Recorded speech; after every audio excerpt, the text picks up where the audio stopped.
YCP youth leader Byreddy Siddharth Reddy Janasena పార్టీలో చేరినట్టు ఓ వార్త సంచలనాన్ని రేపుతోంది.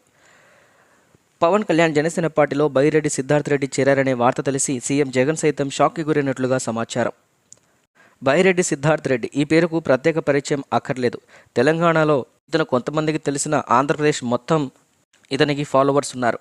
ముఖ్యంగా యూత్లో బైరెడ్డి సిద్ధార్థ్ రెడ్డికి ఎంతో మంచి పాపులారిటీ ఉంది. రాజకీయాల పరంగా ఈయన ఒక సెలబ్రిటీ అని చెప్పవచ్చు. కర్నూలులో బైరెడ్డి సిద్ధార్థ్ రెడ్డి చాలా ఫేమస్.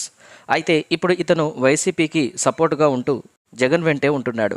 అలాంటి బైరెడ్డి సిద్ధార్థ్ రెడ్డి ఇప్పుడు పవన్ కళ్యాణ్ స్థాపించిన జనసేన పార్టీలో చేరారనే వార్త ప్రతి ఒక్కరిని ఆశ్చర్యానికి గురి చేస్తోంది. సోషల్ మీడియాలో బైరెడ్డి సిద్ధార్థ్ రెడ్డికి ఎన్నో ఫ్యాన్ పేజెస్ ఉన్నాయి. వైసీపీ పార్టీని సోషల్ మీడియా వేదికగా పాపులర్ చేసేది బైరెడ్డి సిద్ధార్థ్ రెడ్డి ఫాలోవర్సే. అందుకే పవన్ కళ్యాణ్ ఇతన్ని జనసేన పార్టీలోకి ఆహ్వానించగా బైరెడ్డి సిద్ధార్థ్ రెడ్డి జనసేన పార్టీలో చేరినట్లుగా సమాచారం.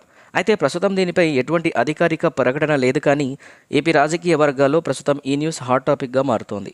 నిత్యం పవన్ కళ్యాణ్ని విమర్శించే వైసీపీ లీడర్స్ కొందరు ఇప్పుడు పవన్ కళ్యాణ్ జపం చేస్తున్నారని, ఈ క్రమంలోనే ఇటీవల కాలంలో పవన్ కళ్యాణ్ విమర్శించిన బైరెడ్డి సిద్ధార్థ్ రెడ్డి స్వయంగా ఇప్పుడు జనసేన పార్టీలో చేరారనే వార్తలు సైతం వినిపిస్తున్నాయి. మరి నిజంగా బైరెడ్డి సిద్ధార్థ్ రెడ్డి గనుక జనసేన పార్టీలోకి చేరితే ఖచ్చితంగా పవన్ కళ్యాణ్కి పార్టీ పరంగా మరింత పాపులేషన్ ఏర్పడే అవకాశం ఉందంటున్నారు రాజకీయ విశ్లేషకులు. మరి బైరెడ్డి సిద్ధార్థ్ రెడ్డి పవన్ పార్టీకి వెళ్ళిపోతే ఇది ఒక విధంగా వైఎస్ జగన్మోహన్ రెడ్డికి భారీ షాక్ అని చెప్పక తప్పదు.